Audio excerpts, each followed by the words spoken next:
Ang Mangangaral Kapitulo 5. Ingatan mo ang iyong paa pagka ikaw ay napasay sa bahay ng Diyos, sapagkat ang paglapit upang makinig ay maigi kaysa magbigay ng hain ng mga mangmang, sapagkat hindi nila nalalaman na sila'y nagsisigawa ng kasamaan. Huwag kang pakabigla ng iyong bibig, at huwag magmadali ang iyong puso na magsalita ng anumang bagay sa harap ng Diyos, sapagkat ang Diyos ay nasa langit, at ikaw ay nasa lupa, kaya't pakauntiin mo ang iyong mga salita. Sapagkat ang panaginip ay dumarating sa karamihan ng gawain, at ang tinig ng mangmang sa karamihan ng mga salita.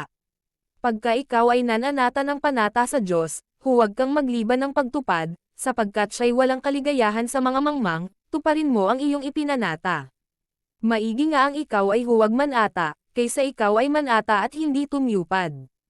Huwag bayan ang iyong bibig, napapagkasalanan ang iyong laman, at huwag ka mang magsabi sa harap ng anghel, na isang kamalian, bakit nga magagalit ang Diyos sa iyong tinig, at sisirain ang gawa ng iyong mga kamay. Sapagkat sa karamihan ng mga panaginip ay may kawalang kabuluhan, at sa maraming mga salita, ngunit matakot ka sa Diyos.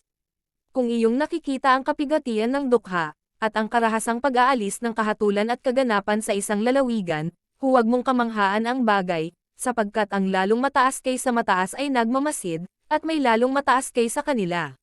Bukod dito, ay sa lahat ang pakinabang sa lupa, ang hari man ay pinaglilingkuran ng bukid. Siyang umiibig sa pilak ay hindi masisiyahan sa pilak, o siya mang umiibig sa kasaganaan ng pakinabang, ito man ay walang kabuluhan. Pagka ang mga pag-aari ay nagsisidami silang nagsisikain ng mga yaon, at anong pakinabang mayroon ang may-ari ni yaon, kundi ang mamasdan ng kanyang mga mata. Ang tulog ng manggagawang tao ay mahimbing, maging siya'y kumain ng kaunti o marami, ngunit ang kasaganaan ng yaman ay hindi magpapatulog sa kanya. May malubhang kasamaan na aking nakita sa ilalim ng araw, ito nga, ang mga yamang iningatan ng may-ari ni yaon sa kapahamakan niya. At ang mga yamang yaon ay nawawala ng masamang pangyayari, at kung siya'y magkaanak ng lalaki, walang maiiwan sa kanyang kamay.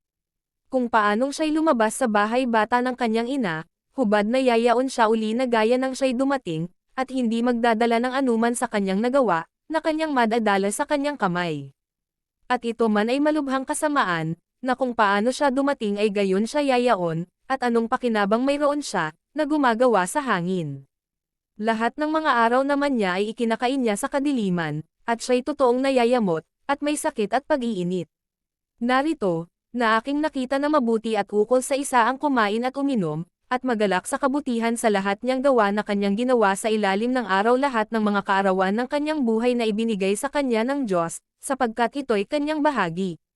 Bawat tao rin naman na binigyan ng Diyos ng mga kayamanan at mga pag-aari, at binigyan ng kapangyarihan na kumain ni yaon, at kumuha ng kanyang bahagi, at magalak sa kanyang gawa, ito'y kaloob ng Diyos.